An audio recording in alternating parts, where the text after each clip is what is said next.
Hello friends, Pandian store serial இனி வரப்போகிற எபிசோட்ஸ்க்கான review தான் பார்க்க போகிறோம். அடுத்தடுத்த சுவாரஸ்யங்களை தெரிஞ்சுக்கிறதுக்கு இந்த வீடியோவை ஸ்கிப் பண்ணாமல் கடைசி வரைக்கும் பாருங்கள். நம்ம சரவணன், பழனி, கதிர் இவங்க 3 பேருமே ஒரு இடத்துல மீட் பண்ணி பேசிக்கிட்டு இருக்காங்க. அதுக்கப்புறம் நம்ம கதிர் இருந்துட்டு, இங்கே பாருங்க மாமா, நீங்கள் வீட்டில் இல்லாததை நினச்சாவே ரொம்ப கஷ்டமாக இருக்குது மாமா.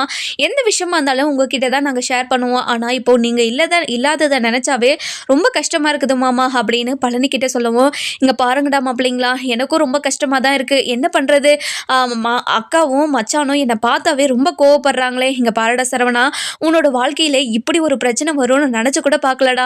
நீங்கள் எல்லாருமே சந்தோஷமாக இருக்கீங்க அப்படின்னு தான் நான் நினச்சிக்கிட்டு இருந்தேன்.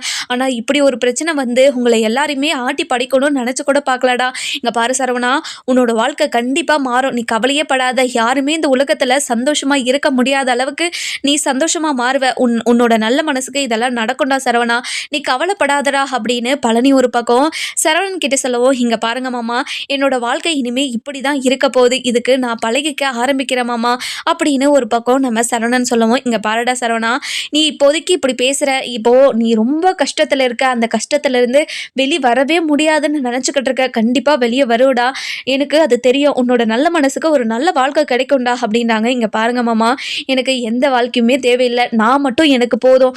எனக்கு தனியாக இருக்கும்போதே ரொம்ப சந்தோஷமாக இருந்தேன், கல்யாணத்துக்கு அப்புறம் தான் நான் அவ்வளோ கஷ்டப்பட்டுக்கிட்டு இருக்கேன், என்னால் முடியல மாமா அப்படின்னு சொல்லிட்டு நம்ம பழனிக்கிட்ட தான் மனசில் இருக்கிற எல்லாத்தையுமே கொட்டி தீர்த்துட்டு இருக்காரு. அதுக்கப்புறம் சரவணனுக்கு எவ்வளோ அட்வைஸ் பண்ண முடியுமோ, எவ்வளோ தோள் கொடுக்க முடியுமோ அந்த அளவுக்கு நம்ம பழனி இருந்துட்டு சரவணனுக்கு சப்போர்ட்டிவாக இருக்காரு. அதுக்கப்புறம் என்ன, எல்லாருமே பேசிட்டு, சரிங்க மாமா, எனக்கு டைம் ஆயிடுச்சு, அப்பா வீட்டில் தேடுவாங்க, அதுக்கப்புறம் நான் ஏதாச்சும் பண்ணிக்கணும்னு அவங்க நினச்சி பயப்படுவாங்க, அதனால நாங்கள் கிளம்புறோம் மாமா, நாளைக்கு மீட் பண்ணி பேசுவோம், நாளைக்கும் வருவில்ல மாமா, நம்ம டெய்லியும் மீட் பண்ணி பேசலாமாமா அப்படின்னு நம்ம சரவணன் இருந்துட்டு பழனிக்கிட்ட கேட்கவும், இங்கே பாருடா சரவணா, ஏன் இப்படியெல்லாம் கேட்குற, இங்கே பாரு, கண்டிப்பாக நம்ம டெய்லியும் மீட் பண்ணி பேசலாம் சரியா அப்படின்னு சொல்லிட்டு வீட்டுக்கு கிளம்பிடுறாங்க. வீட்டுக்கு போன உடனே நம்ம சரவணன் கிட்ட பாண்டியன் இருந்துட்டு, டே சரவணா, எங்கடா போயிட்டு வந்த அப்படின்னு சொல்லிட்டு கேட்கவும், இல்லைப்பா, கொஞ்சம் வேலை இருந்துச்சா, அதனால தான் போய் முடிச்சுட்டு வந்தேன். என்னடா வேலை, இந்த நேரத்தில் எந்த வேலையாக இருந்தாலும் இனிமேல் பார்க்காத, காலையில் நம்ம பார்த்துக்கலாம் சரியா, போய் தூங்கு அப்படின்னு சொல்லிடுறாங்க.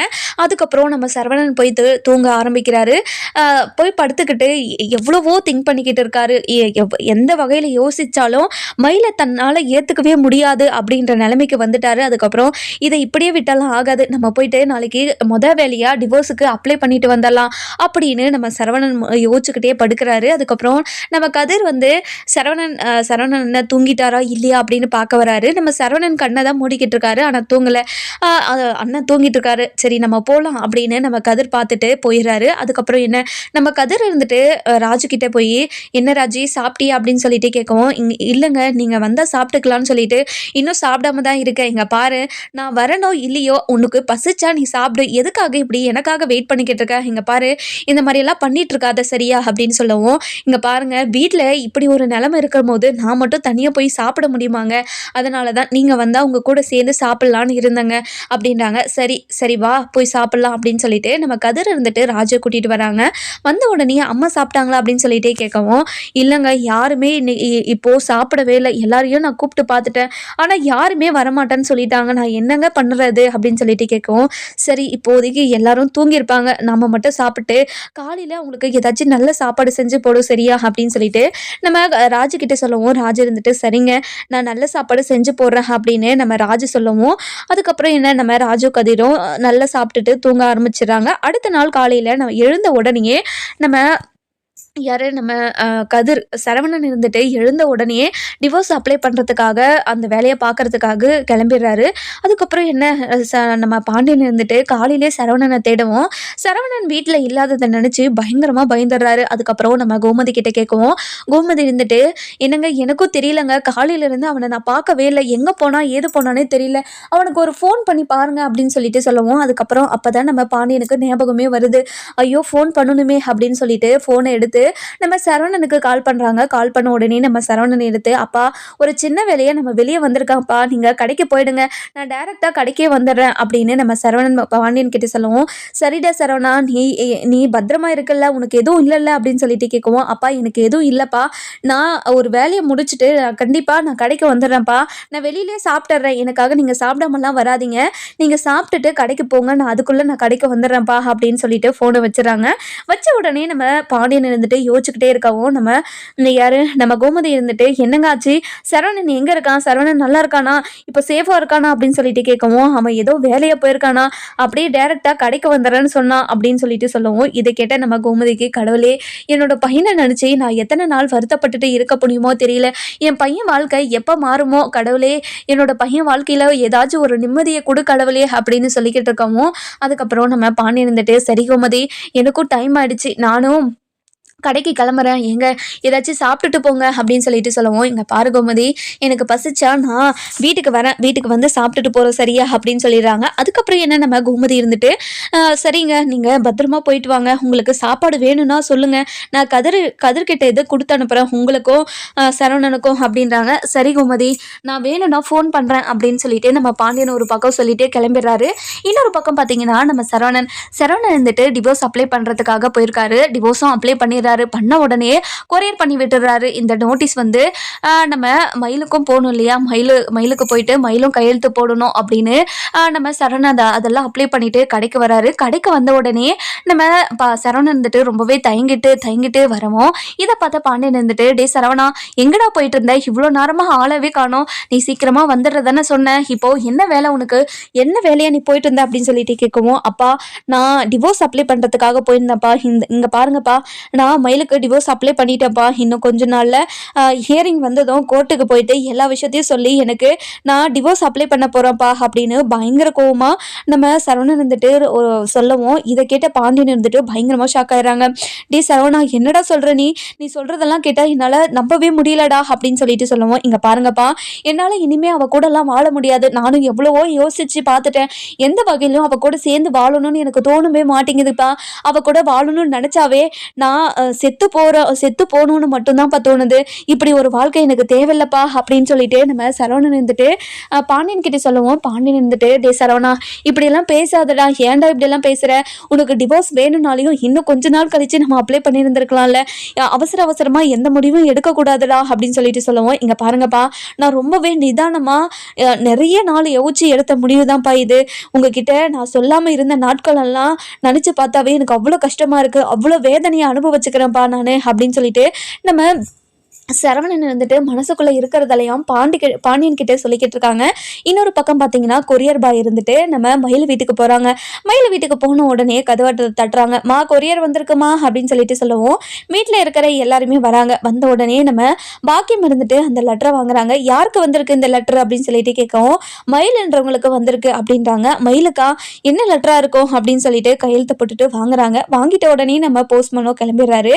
அதுக்கப்புறம் என்ன, நம்ம பாக்கியம் இருந்துட்டு, ஏன் மயில, என்னடி லெட்டர் இது என்னன்னு பார்த்து சொல்லுடி, உனக்கு தான் இந்த லெட்டர் வந்திருக்கா, என்ன லெட்டர்னே தெரியலடி அப்படின்னு சொல்லிட்டு சொல்லவும், இதை கேட்ட நம்ம அதாவது மயிலுக்கு பயங்கர ஷாக்கோட அந்த லெட்டரை பிரித்து படிக்கலாம்னு சொல்லிட்டு ஓப்பன் பண்ணுறாங்க. ஓப்பன் பண்ணி படிச்சுக்கிட்டு இருக்காங்க.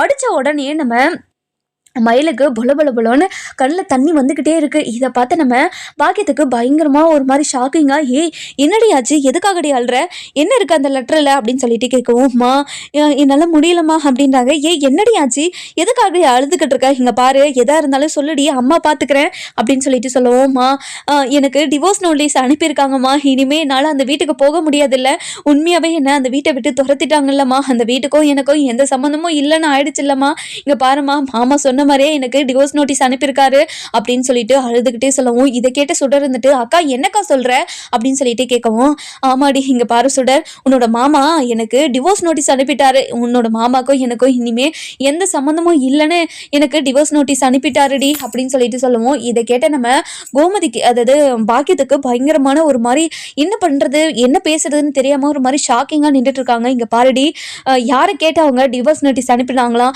2 குடும்பமும் சேர்ந்து எடுக்கிற முடிவு தான் டிவோர்ஸு. இப்போ நம்ம குடும்பத்தில் யாரும் இந்த மாதிரி சம்மந்தம் சொல்லவே இல்லையே, எப்படி அவங்களால இதை பண்ண முடிஞ்சிச்சு, இதை நான் சும்மாவே விட மாட்டேன் அப்படின்றாங்க. இங்கே பாருமா, என்னோட வாழ்க்கை இனிமேல் அவ்வளோதான், நான் இனிமேல் உயிரோட இருக்க மாட்டேம்மா, நான் செத்துடுறேம்மா அப்படின்றாங்க. இங்கே பாருடி, இந்த மாதிரி கூறுகட்டத்தனமாக பேசிக்கிட்டு இருந்த அவ்வளோதான் உனக்கு, இங்கே பாரு நான் வர வரைக்கும் உன்னோட அக்காவை பத்திரமா பார்த்துக்கோடி சுடரு அப்படின்னு சொல்லிட்டு சொல்லுவோம். மா நீ எங்கம்மா போகிறேன் அப்படின்னு சொல்லிட்டு கேட்கவும், உங்கள் அப்பாவை கூப்பிடு அப்படின்னு சொல்லிட்டு கூப்பிட்றாங்க. அதுக்கப்புறம் நம்ம சுடர் வந்துட்டு மாணிக்கத்தை கூப்பிட்றாங்க. கூப்பிட்ட உடனே நம்ம மாணிக்கமும் வந்துடுறாரு. வந்த உடனே என்ன என்ன பாக்கியம் என்னாச்சு அப்படின்னு சொல்லிட்டு கேட்கவும், இங்கே பாரியா, உன்னோட சம்மந்தி வீட்டில் இருந்து ஒரு லெட்டர் வந்திருக்கு. என்ன லெட்டர் தெரியுமா? உன்னோட பொண்ணுக்கு டிவோர்ஸ் நோட்டீஸ் அனுப்பியிருக்காங்களாம். அது எப்படி அனுப்பி வச்சிருவாங்க அவங்கள நம்ம சும்மாவே விடக்கூடாதியா, வாயா போகலாம் அப்படின்னு சொல்லிட்டு சொல்லுவோம். அதுக்கப்புறம் நம்ம மயில் இருந்துட்டுமா எங்கம்மா போக போற நீ அப்படின்னு சொல்லிட்டு கேட்கவும், இங்கே பாருடி, நியாயம் கேட்க போறேன்டி, எப்படி நம்மளை கேட்காம அவங்க டிவோர்ஸ் நோட்டீஸ் அனுப்பலாம்? அவங்க இப்படி அனுப்புறது ரொம்ப பெரிய தப்புன்னு அவங்க ஃபீல் பண்ணுற அளவுக்கு இப்போ நான் ஒன்று பண்ண போறேன்டி அப்படின்றாங்க. மா என்னம்மா பண்ண போகிறேன்? உன்னோட வாழ்க்கையை காப்பாற்றுறதுக்காக ஒரு வேலையை பண்ணலான்னு போகிறேன்டி. இங்கே பாரு, நான் என்ன பண்ணாலும் அதுக்கு நீ சப்போர்ட்டாக இருந்தால் மட்டும்தான் உன்னோட வாழ்க்கையை என்னால் சரி பண்ண முடியும். நீ திரும்ப திரும்ப அந்த குடும்பத்துக்கு சப்போர்ட் பண்ணிக்கிட்டு இருந்த, எல்லா உண்மையும் சொல்கிறேன்னு எல்லாருக்கிட்டையும் சொல்லிக்கிட்டு இருந்தேன்.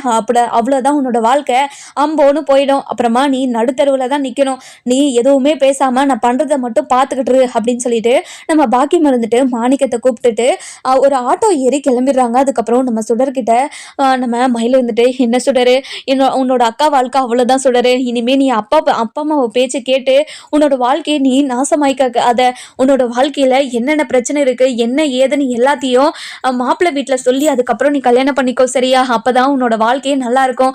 இப்படி இவங்க பேச்செல்லாம் கேட்டு பொய் சொல்லி கல்யாணம் பண்ணிக்கிட்டு போயிட்டு ஒவ்வொரு நிமிஷமும் சித்திரவதையும் எப்போ உண்மை தெரிஞ்சு என்ன பண்ணுவாங்களோ அப்படின்னு நினச்சி ஒவ்வொரு நிமிஷமும் செத்துட்டு இருக்கிறதா இருக்கும். நம்ம வாழ்க்கையே நிம்மதியாக வாழ்கிற மாதிரி இருக்காது, சரியா அப்படின்னு சொல்லிட்டு சொல்லுவோம். அக்கா ஏன்க்கா இப்படி எல்லாம் பேசிக்கிட்டு இருக்க? இங்க பாருக்கா, உன்னை விட்டு மாமா எங்கேயும் போக மாட்டாரு. கண்டிப்பா மாமா உன் மேல இப்போ ரொம்ப கோவமா இருக்கிறதுனால இப்படி ஒரு முடிவை எடுத்திருக்காரு. கண்டிப்பா மாமாக்கும் உன்னை பிடிக்கும்க்கா, நீ கவலைப்படாத, மாமா உன்னை தேடி வருவாருக்கா. கண்டிப்பா அவர் வரமாட்டாருடி. அவருக்கு பொய் சொன்னாலோ அவருக்கு பித்தலாட்டம் பண்ணாவோ அவருக்கு பிடிக்கவே பிடிக்காதுடி. நான் நிறைய இடத்துல பார்த்துருக்கேன், ஒரு இடத்துல கூட அவரு பொய் சொன்னதே கிடையாது அப்படின்னு நம்ம சரவணனை பற்றி நம்ம மயில் இருந்துட்டு சுடர்கிட்ட சொல்லவும், சுடர் இருந்துட்டு, அக்கா நீ கவலையே படாதுக்கா, கண்டிப்பாக உனக்கு எதுவுமே நடக்காதுக்கா அப்படின்னு ஒரு பக்கம் இவங்க பேசிக்கிட்டுக்கவும், நம்ம பாக்கியமும் மாணிக்கமும் மகளிர் போலீஸ் ஸ்டேஷனுக்கு போகிறாங்க. போன உடனே ஐயோ போலீஸ் ஸ்டேஷனுக்கு உள்ளே போகிறாங்க. ஐயோ என்னோட பொண்ணோட வாழ்க்கை போயிடுச்சு, என்னோட பொண்ணோட வாழ்க்கைக்கு ஒரு நீதி கிடைக்காதா, நியாயம் கிடைக்காதா, இங்கே நடக்கிற அநியாயத்துக்கெல்லாம் யாரு நீதி தேடி தட போறா தெரியலையே அப்படின்னு சொல்லிட்டு பயங்கரமாக அழுதுகிட்டு இருக்காங்க. அதுக்கப்புறம் ஒரு கான்ஸ்டபிள் வராங்க. ஏய் என்னம்மா எதுக்காக வந்து அழுதுகிட்டு இருக்கீங்க? இங்கே பாருங்கம்மா, என்னோட பொண்ணோட வாழ்க்கை நடுத்தெருவில் நிற்கிதுமா, இப்போ என் பொண்ணு வாழ்க்கையை அழிச்சிட்டாங்கம்மா அப்படின்னு சொல்லிட்டு சொல்லுவோம். இங்கே பாருமா, என்னம்மா பிரச்சனை உனக்கு அப்படின்னு சொல்லிட்டு கேட்கவும், இங்கே பாருங்கம்மா, என்னோட சம்மந்தி வீட்டில் இருந்து என்னோட பொண்ணுக்கு வரதட்சணை கொடுங்கம்மா பண்ணுறாங்கம்மா, ரொம்ப நாளாக அது பண்ணிக்கிட்டே இருந்தாங்க. எங்ககிட்ட இருந்ததெல்லாம் கொஞ்சம் கொஞ்சமாக கொடுத்துதாம்மா அனுப்பணும். இப்போது ரொம்ப பெருசாக கேட்டதுனால எங்களால் கொடுக்க முடியலன்னு சொல்லிட்டோம்மா. அதுக்காக என்னோட பொண்ணை அவங்க வீட்டில் இருந்து துரத்து விட்டுட்டாங்கம்மா. துரத்து விட்டது மட்டும் இல்லாமல் இப்போது டிவோர்ஸ் நோட்டீஸ் வேறு அனுப்பியிருக்காங்கம்மா. என்னோட பொண்ணோட வாழ்க்கையை காப்பாற்றுங்கம்மா அப்படின்னு அழுதுகிட்டு இருக்கவும், இங்கே பாருமா, உள்ள பெரிய இன்ஸ்பெக்டர் இருக்காங்க, போயிட்டு அவங்க கிட்ட கம்ப்ளைண்ட் கொடுங்க அப்படின்னு சொல்லிட்டு உள்ளே அனுப்புகிறாங்க பாக்கியத்தையும் மாணிக்கத்தையும். அதுக்கப்புறம் என்ன, அந்த அம்மா இருந்துட்டு, என்னம்மா பிரச்சனை அப்படின்னு சொல்லிட்டு கேட்கவும், இங்கே பாருங்க மேடம், என்னோட பொண்ணோட வாழ்க்கை நடுத்தெருவில் இருக்குது மேடம் அப்படின்றாங்க. இங்கே பாருமா, என்ன நடந்துச்சுன்னு மட்டும் அதை மட்டும் சொல்லுங்க. இந்த மாதிரி என்னோட பொண்ணோட வாழ்க்கை போயிடுச்சுன்னு மட்டும் கத்திக்கிட்டு இருக்காதீங்க. என்ன நடந்துச்சுன்னு தெரியாதா? உன்னோட பொண்ணுக்கு நியாயம் நடந்துச்சா இல்லை அநியாயம் நடந்துச்சான்னு எனக்கு தெரியும் அப்படின்னு ஒரு மாதிரி ஒரு போல்டா ஒரு மாதிரி திமுறா பேசவும், இதை கேட்ட மயிலோட அம்மாவுக்கு இருந்துட்டு ஒரு மாதிரி பயந்துடுறாங்க. இங்கே பாருங்க மேடம், என்னோட பொண்ணு ரொம்ப நாளாக வரதட்சணை கொடுமையை அனுபவிச்சுக்கிட்டு இருக்கா. நானும் கொஞ்ச நாளாக இதை கேட்குறாங்க அதை கேட்குறாங்கன்னு சொல்லிட்டு கொடுத்து அனுப்பிக்கிட்டு இருந்தேன். ஆனால் இப்போது அவங்க நிறைய அமௌண்ட்டு கேட்கறதுனால எங்களால் கொடுக்க முடியல. அப்போது அதுக்கு என்னோட பொண்ணு இப்போதான் ஒரு வாரத்துக்கு முன்னாடி வீட்டை விட்டு துரத்தி விட்டாங்க. ஆனால் இன்னைக்கு என்ன பண்ணாங்கன்னு தெரியுமா மேடம் அப்படின்றாங்க. என்னம்மா பண்ணாங்க அப்படின்னு சொல்லிட்டு கேட்கவும், மேடம் என்னோட பொண்ணுக்கு டிவோர்ஸ் நோட்டீஸ் அனுப்பி வச்சிருக்காங்க மேடம். என் பொண்ணு வாழ்க்கையை சீரழிச்சிட்டாங்க மேடம். என்னோட பொண்ணை கொடுமைப்படுத்தி இப்போ என்னோட பொண்ணை வாழ வெட்டியை என்னோட வீட்டுக்கு அனுப்பி வச்சிருக்காங்க மேடம். என் பொண்ணுக்கு நீதி வாங்கி கொடுங்க மேடம் அப்படின்னு சொல்லிட்டு பயங்கரமான ஒரு மாதிரி நடிப்பை கொட்டி நம்ம போலீஸ் நம்புற மாதிரி கதையை சொல்லி விடுறாங்க. இதை கேட்ட போலீஸ் இருந்துட்டு, இங்க பாருங்கம்மா, உங்களுக்கு யார் யார் மேல எல்லாம் கம்ப்ளைண்ட் கொடுக்கணுமோ அவங்க பேரெல்லாம் சொல்லுங்கம்மா அப்படின்னு சொல்லிட்டு சொல்லுவோம். அந்த வீட்டில் இருக்கிற எல்லார் மேலேயும் நான் கம்ப்ளைண்ட் கொடுக்குறேன் மேடம். அந்த வீட்டில் இருக்கிற எல்லாருமே சிறுசுல இருந்து பெருசு வரைக்கும் என்னோட பொண்ணை பார்த்தா அவ்வளோ இலக்காரம், என் பொண்ணை பார்த்தாவே அவ்வளோ கொடுமைப்படுத்துவாங்க. நிற்க சொன்னா நிற்கணும், உட்கார சொன்னா உட்காரணும், அடிமை மாதிரி எல்லா வேலையும் செய்யணும். அப்படி இருந்தும் எல்லா வேலையும் என்னோட பொண்ணு செஞ்சுக்கிட்டு தான் இருந்தா. அப்படி செஞ்சிருந்தோம் என்னோட பொண்ணுக்கு நல்ல பேர் கிடையாது அப்படின்னு வாய்க்கு வந்தபடியெல்லாம் நம்ம பாண்டியன் குடும்பத்தை பத்தி தப்பு தப்பா பேசிக்கிட்டு இருக்காங்க. அதுக்கப்புறம், இங்க பாரும்மா, அவங்க இப்ப எங்கெங்க இருப்பான்னு உங்களுக்கு தெரியுமாம்மா அப்படின்னு சொல்லிட்டு கேட்கவும், இங்க பாருங்க மேடம், அதாவது ஒரு சிலர் வீட்டில் இருப்பாங்க மேடம், ஒரு சிலர் கடையில் இருப்பாங்க, 2 பக்கமா இருப்பாங்க மேடம் அப்படின்னு சொல்லிட்டு சொல்லுவோம். அதுக்கப்புறம் போலீஸ் இருந்துட்டு 2 கான்ஸ்டபிளை கூப்பிடுறாங்க. இங்க பாருங்க, நீங்க 2 குரூப்பா போயிட்டு கடையில் இருக்கிறவங்களையும் அதே மாதிரி வீட்டில் இருக்கிறவங்களையும் எல்லாரையுமே கூட்டிட்டு போலீஸ் ஸ்டேஷனுக்கு வாங்க அப்படின்னு சொல்லிட்டு கான்ஸ்டபிள் கிட்ட சொல்லிடுறாங்க. சொன்ன உடனே நம்ம அதாவது கான்ஸ்டபிள் இருந்துட்டு சரிங்க மேடம் அப்படின்னு ஒரு சல்யூட் அடிச்சுட்டு கிளம்புறாங்க. அதுக்கப்புறம் என்ன, நம்ம பாக்கியம் இருந்துட்டு ஒரு மாதிரி வில்லி மாதிரி ஒரு மாதிரி முகத்தை வச்சுக்கிட்டு இருக்கவும், உங்களுக்கு இருக்கு என்னோட பொண்ணுக்கா டிவோர்ஸ் நோட்டீஸ் அனுப்புறீங்க, உங்களை எல்லாரையும் சிரிக்க வைக்கிறேன்னா இல்லையான்னு பாருங்க அப்படின்னு பயங்கர கோவத்தோட மனசுக்குள்ள நினச்சிக்கிட்டு வெறப்பா மூஞ்ச வச்சுக்கிட்டு பார்த்துக்கிட்டு இருக்காங்க. அதுக்கப்புறம் என்ன, போலீஸ் எல்லாம் கோமதி வீட்டுக்கு போன உடனே நம்ம கோமதி இருந்துட்டு கிச்சனில் நின்று வேலை செஞ்சுக்கிட்டு இருக்காங்க. அந்த நேரம் பார்த்து போலீஸ் வண்டி வந்து நிற்கிறத பார்த்தா ராஜ் இருந்துட்டு போய் அத்தை கிட்ட, அத்தை போலீஸ் வண்டி வந்து நிற்குது அத்தை, யார் வீட்டுக்கு வந்திருக்குன்னு தெரியல அத்தை அப்படின்ட்டாங்க. என்னடி சொல்ற நீ, எதுக்காக போலீஸ் வண்டியெல்லாம் வந்திருக்கு, நம்ம எதுவும் போலீஸ் எல்லாம் கூப்பிடலையே அப்படின்னு சொல்லிட்டு சொல்லவும், அவங்க பாட்டுக்கு உள்ள வந்துடுறாங்க. உள்ள வந்த உடனே நம்ம கோமதி கிட்ட, இங்க பாருங்க, இது பாண்டியன் ஸ்டோர் வீடு தானே அப்படின்னு சொல்லிட்டு கேட்கவும், ஆமாங்க, நீங்க எதுக்காக இங்க வந்திருக்கீங்க அப்படின்னு சொல்லிட்டு கேட்கவும், இங்க பாருங்கம்மா, உங்களோட மருமக உங்க மேல கேஸ் கொடுத்துருக்காங்க அப்படின்னு சொல்லிட்டு சொல்லவும், இதை கேட்ட நம்ம கோமதிக்கு பயங்கரமா ஷாக் ஆயிடுது. என்னங்க சொல்றீங்க நீங்க, நாங்க என்ன தப்பு பண்ணோம், நாங்க எதுவும் எந்த தப்பும் பண்ணாம எங்க மேல என்ன கேஸ் கொடுக்க முடியும் அப்படின்னு சொல்லிட்டு கேட்கவும், இங்க பாருங்கம்மா, நீங்க எதுவோ பேசுறதா இருந்தாலையும் வந்து நீங்க போலீஸ் ஸ்டேஷன்ல பேசுங்கம்மா அப்படின்றாங்க. இங்க பாருங்க மேடம், நாங்க என்ன பண்ணோமே தெரியாம எப்படி நாங்க இங்க இருந்து வர முடியும் சொல்லுங்க அப்படின்றாங்க. இங்க பாருங்கம்மா, உங்க மருமக உங்க மேல வரதட்சணை கொடுமை சொல்லி கம்ப்ளைண்ட் கொடுத்துருக்காங்கம்மா, அதனாலதான் உங்களை அரெஸ்ட் பண்ணலான்னு வந்திருக்கோம் அப்படின்னு சொன்ன உடனே நம்ம ராஜுக்கு, மீனாக்கு, கதிருக்கு, செந்திலுக்குன்னு எல்லாருக்கும் பயங்கர ஷாக்கு. என்னங்க சொல்றீங்க, இது வரைக்கும் அவங்க கிட்ட அந்த மாதிரி என் அம்மாவும் சரி, என் அப்பாவும் சரி, என் அண்ணனும் சரி, யாருமே இந்த மாதிரி எல்லாம் கேட்டிருக்கவே மாட்டாங்க, அவங்க போய் சொல்றாங்க, அவங்க பேச்சை கேட்டுட்டா நீங்க எங்களெல்லாம் கூட்டிட்டு போக வந்திருக்கீங்க அப்படின்னு சொல்லிட்டு கதிர் கேட்கவும், இதை கேட்ட நம்ம போலீஸ் இருந்துட்டு, இங்க பாருங்க சார், நீங்க ஏதோ பேசுறதா இருந்தாலையும் போலீஸ் ஸ்டேஷன்ல வந்து தான் பேசி ஆகணும் அப்படின்னு சொல்லி நம்ம கோமதியை இழுத்துக்கிட்டு வெளியே போறாங்க. வெளியே போன உடனே பக்கத்து வீட்டில் இருக்கிற காந்திமதி, அதுக்கப்புறம் நம்ம அதாவது வடிவு, மாறி அப்படின்னு எல்லாருமே வெளியே வந்து பார்க்குறாங்க. நம்ம போலீஸ் இருந்துட்டு கோமதி இழுத்துக்கிட்டு வரவும் நம்ம காந்திமதிக்கு பயங்கரமாக ஷாக் ஆகிடுது. ஐயோ, என்னோட பொண்ணை எதுக்காக நீங்கள் அரெஸ்ட் பண்ணிக்கிட்டு போகிறீங்க அப்படின்னு சொல்லிட்டு குடுகுடுன்னு ஓடி வந்து, இங்கே பாருங்க மேடம், எதுக்காக என்னோட பொண்ணை அரெஸ்ட் பண்ணிக்கிட்டு போகிறீங்க அப்படின்னு சொல்லிட்டு கேட்கும். இங்கே பாருங்கம்மா, நீங்கள் எதுவோ பேசுறதா இருந்தாலையும் நீங்கள் போலீஸ் ஸ்டேஷன் வந்து பேசுங்கம்மா, இனிமேல் எங்ககிட்ட எதுவும் பேசாதீங்கம்மா அப்படின்னு ஒரு பக்கம் நம்ம கோமதியோட அம்மா கிட்ட சொல்லவும், அதுக்கப்புறம் என்ன, நம்ம காந்திமதி இருந்துட்டு, கோமதி என்னாச்சு கோமதி, எதுக்காக உங்களை போலீஸ் அரெஸ்ட் பண்ணிக்கிட்டு போகுது அப்படின்னு சொல்லிட்டு கேட்கவும், நம்ம கோமதியும் எதுவுமே பதில் சொல்லாம அந்த வீட்டில் இருக்கிறவங்க எல்லாருமே போலீஸ் வந்து ஜீப்ல ஏத்திட்டு போலீஸ் ஸ்டேஷன் கிளம்பிடுறாங்க. அதுக்கப்புறம் நம்ம காந்திமதி இருந்துட்டு, ஐயோ கடவுளே, என்னோட பொண்ணை இப்படி எந்த தப்பும் பண்ணாம என்னோட பொண்ணை அரெஸ்ட் பண்ணிக்கிட்டு போறாங்களே, இப்போ நான் என்ன பண்ணுவேன், ஏது பண்ணுவேன் அப்படின்னு சொல்லிட்டு பயங்கரமான அழுக. அதுக்கப்புறம் முத்துவும் மாறி வராங்க. இங்க பாருங்க அத்தை, அவங்க என்ன விஷயமா போறாங்கன்னு தெரியலையா அத்தை, இப்போ என்ன பண்றது அத்தை அப்படின்னு சொல்லிட்டு கேட்கவும், இங்க பழனி இருந்திருந்தா கூட அவனை கூட போயிட்டு வர சொல்லியிருக்கலாம், என்ன பிரச்சனை ஏது பிரச்சனைன்னு அவன் போய் கேட்டுட்டு வந்திருப்பான், இப்போ நான் யாரடி அனுப்பி வைப்பேன் அப்படின்னு சொல்லிட்டு பேசிக்கிட்டு இருக்காங்க. அதுக்கப்புறம் இங்கே பாருங்க அத்தை, நீங்கள் பழனி தம்பிக்கு நீங்கள் ஃபோன் பண்ணி சொல்லுங்கள் விஷயத்த, அவங்க போலீஸ் ஸ்டேஷனுக்கு போயிட்டு என்ன ஏதுன்னு விசாரிச்சு நம்ம கிட்ட சொல்லட்டும் அப்படின்றாங்க. அப்படியடி அப்படின்னு சொல்லிட்டு பழனிக்கு கால் பண்ணி விஷயத்த சொல்கிறாங்க. விஷயத்த சொன்ன உடனே பயங்கர ஷாக்கு நம்ம பழனிக்கு. சரிங்க ஆத்தா, நான் போயிட்டு என்ன ஏதுன்னு விசாரிச்சுட்டு உங்களுக்கு சொல்கிறேன் ஆத்தா அப்படின்னு ஒரு பக்கம் பழனி இருந்துட்டு சொல்லிட்டு போலீஸ் ஸ்டேஷனுக்கு கிளம்புறாரு. இன்னொரு பக்கம் பார்த்தீங்கன்னா போலீஸ் ரெண்டு பேர் இருந்துட்டு கடைக்கு போகிறாங்க. இதுதான் பாண்டியன் ஸ்டோர் கடையா, நீங்கள் தான் ஓனரா அப்படின்னு சொல்லிட்டு கேட்கவும், ஆமாங்க இப்போ என்ன வேணும் உங்களுக்கு அப்படின்னு சொல்லிட்டு கேட்கவும், இங்கே பாருங்க உங்கள் மேலே உங்கள் மருமக கம்ப்ளைண்ட் கொடுத்துருக்காங்க அப்படின்னு சொல்லிட்டு சொல்லுவோம். இதை கேட்ட சரவணன் வந்துட்டு, இங்கே பாருங்க எந்த மருமகளை சொல்கிறீங்க? என் அப்பா மேலே யார் கம்ப்ளைண்ட் கொடுக்குறது? என் அப்பா மேலே யாருமே கம்ப்ளைண்ட் எல்லாம் கொடுக்க மாட்டாங்களே அப்படின்னு நம்ம சரவணன் வந்துட்டு போலீஸ்கிட்ட சொல்லுவோம். இங்கே பாருங்க சார், உங்கள் பொண்டாட்டி தான் உங்கள் மேலேயும் உங்கள் வீட்டுக்கு உங்கள் அப்பா அம்மா மேலேயும் இந்த வீட்டில் இருக்கிறவங்க எல்லார் மேலேயும் வரதட்சணை கொடுமை சொல்லி கம்ப்ளைண்ட் பண்ணியிருக்காங்க. அதுக்காக தான் உங்கள் வீட்டில் இருக்கிற எல்லாருமே அரெஸ்ட் பண்ணிட்டு போகலான்னு தான் வந்திருக்கோம் அப்படின்றாங்க. அதுக்கப்புறம் இதெல்லாம் கேட்டு சரவணன் வந்துட்டு, இங்கே பாருங்க மேடம், எங்கள் மேலே எந்த தப்புமே இல்லை, எங்கள் மேலே எந்த தப்பும் இல்லாத போது நாங்கள் என்னத்தை பண்ணுவோம் சொல்லுங்க அப்படின்னு சொல்லிட்டு நம்ம பாக்கி அதாவது யாரு நம்ம சரவணன் வந்துட்டு போலீஸ் கிட்ட சொல்லுவோம். இங்க பாருங்க சார், உங்க மேல தப்பு இருக்குதா இல்லையான்னு சொல்லிட்டு நாங்க போலீஸ் ஸ்டேஷன்ல போயிட்டு விசாரிச்சுக்கிறோம். இங்க நீங்க என்ன பேசுறதா இருந்தாலும் அங்க வந்து பேசுங்க சார் அப்படின்னு நம்ம போலீஸ் இருந்துட்டு சரவணன் கிட்ட சொல்லவும், நம்ம பாண்டியனுக்கு என்ன பண்ணுறதுன்னே தெரியல, எதுக்காக நம்மளை அரெஸ்ட் பண்ணிக்கிட்டு போகிறாங்கன்னு ஒன்றுமே புரியாமல் நின்றுக்கிட்டு இருக்காங்க. அதுக்கப்புறம் நம்ம கோமதி குடும்பத்தில் இருக்கிறவங்க எல்லாருமே போலீஸ் ஸ்டேஷனில் இருக்கவும், அதுக்கப்புறம் பாக்கியம் இருந்துட்டு, இங்கே பாருங்கள் உங்கள் குடும்பத்தில் இருக்கிறவங்களுக்கு யாருக்குமே மனசாட்சின்றது ஒன்று இல்லவே இல்லையா? என்னோட பொண்ணு உங்களை எப்படியெல்லாம் பார்த்துக்கிட்டா, என்னைக்காவது உங்களுக்கு மரியாதை கொடுக்காம நடந்துக்கிட்டு இருக்காளா?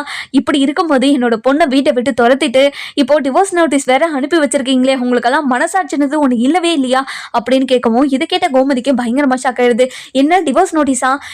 டே சரவணா, என்னடா பேசுறாங்க இவங்கலாம் அப்படின்னு சொல்லிட்டு கேட்கவும், ஆமாம்மா நான் தான் இன்னைக்கு தான் டிவோர்ஸ்க்கு அப்ளை பண்ணி இன்னைக்கு தான் அனுப்பி வச்சோமா அப்படின்னு சொல்லிட்டு சொல்லுவோம். நம்ம அதாவது கோமதிக்கும் நம்ம கதிர், ராஜி, நம்ம மீனாக்கு இவங்க எல்லாருக்குமே பயங்கர ஷாக் ஆகிடுது. அதுக்கப்புறம் என்ன, நம்ம மீனாக்கு இருந்துட்டு இவங்க இவ்வளோ பண்ணுற போது இவங்க நகை விஷயத்த நம்ம இவங்க கிட்ட சொன்னால் என்ன, இவங்க கொஞ்சம் கூட அடங்கவே மாட்டுறாங்க, இவங்க மேலே தப்ப வச்சுக்கிட்டு எப்படி இவங்க இவ்வளோ அசிங்கமாக நடந்துக்க தோணுது அப்படின்னு நம்ம மீனா ஒரு பக்கம் யோசிச்சுக்கிட்டு இருக்காங்க. அதுக்கப்புறம் ராஜி இருந்துட்டு, அக்கா என்னக்கா நடக்குதுங்க, நம்ம மேலே எந்த தப்புமே இல்லாத போது நம்ம எல்லாருமே எதுக்காக போலீஸ் ஸ்டேஷனுக்கு வரணும்? அதுவும் அரசி பாருங்க, சின்ன பிள்ளையெல்லாம் போலீஸ் ஸ்டேஷனில் வந்து நிற்க வச்சிருக்காங்க, இவங்கெல்லாம் மனுஷங்க தானா அப்படின்னு சொல்லிட்டு நம்ம ராஜி இருந்துட்டு சொல்லுவோம். இங்க பாரு ராஜி, இவங்க இந்த மாதிரியே பண்ணிக்கிட்டே இருந்தாங்கன்னா நகை விஷயத்தையும் நம்ம சொல்லிடலாம், சொல்லிட்டு அவங்க அதுக்கப்புறம் என்ன முடிவு எடுக்கணுமா எடுத்துக்கிட்டோம், இவங்க மேல தப்ப வச்சுக்கிட்டு எப்படி இவங்களெல்லாம் இப்படி நடந்துக்க முடியுதுன்னு எனக்கும் ஒண்ணுமே புரியல அப்படின்னு ஒரு பக்கம் நம்ம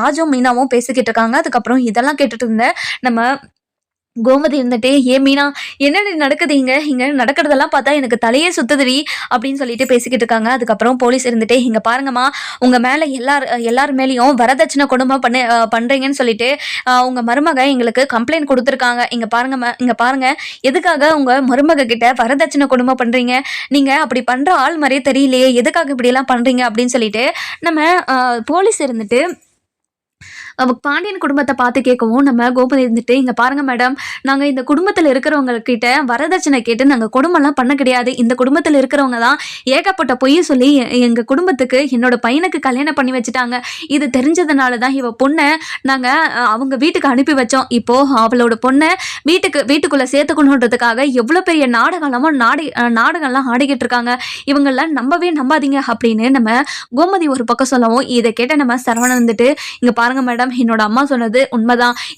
இவங்களை பொண்ணு பார்க்கும் போது எங்ககிட்ட என்னென்னலாம் போய் சொன்னாங்கன்னு தெரியுமா மேடம் அப்படின்னு சொல்லிட்டு கேட்கவும், இங்க பாருங்க மேடம், இவங்களை பொண்ணு பார்க்க போகும்போது இவங்க வயசு என்னோட 2 வயசு சின்னவங்க, அது மட்டும் இல்லாம எம்ஏ படிச்சிருக்கணும் வேற எல்லாம் சொன்னாங்க, அதெல்லாம் சுத்தம் போய் மேடம், அதாவது கல்யாணம் ஆகி வந்ததுலேருந்து கொஞ்ச நாள் நான் வேலைக்கு போறேன், ஏரோப்ளேன்ல டிக்கெட்டு போடுற வேலை அப்படின்னு எங்ககிட்ட எத்தனையோ போய் சொல்லி வேலைக்கு போறேன்னு ஊரா சுத்திக்கிட்டு கோவில்லையும் பஸ் ஸ்டாண்ட்லயும் உட்காந்துட்டு இது ரொம்ப நாளைக்கு நீடிக்காதுன்னு சொல்லிட்டு ஒரு ஹோட்டலில் வேலை பார்த்துக்கிட்டு இருந்தா, அப்போதான் நான் போயிட்டு ஒரு ஹோட்டலுக்கு சாப்பிட்லான்னு போகும்போது தான் இவ ஹோட்டல்லே வேலை பார்க்குறான்னு எனக்கு தெரிஞ்சிச்சு.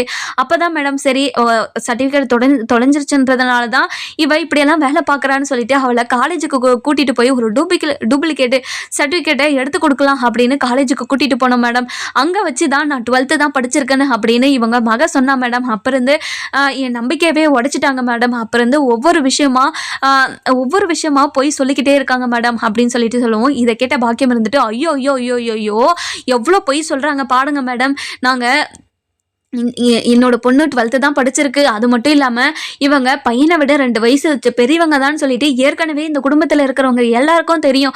தெரிஞ்சிருந்தா இப்படி ஒரு பொய்ய சொல்லுவாங்கன்னு நான் நெனச்சு கூட பார்க்கல மேடம். அப்படின்னு வாயே கூசாம பொய் சொல்லிக்கிட்டு இருக்கவும், இத கேட்ட பாக்கியத்துக்கு ச்சீ ம கோமதிக்கு அப்படியே வாயடிச்சு போய் நிக்கிறாங்க.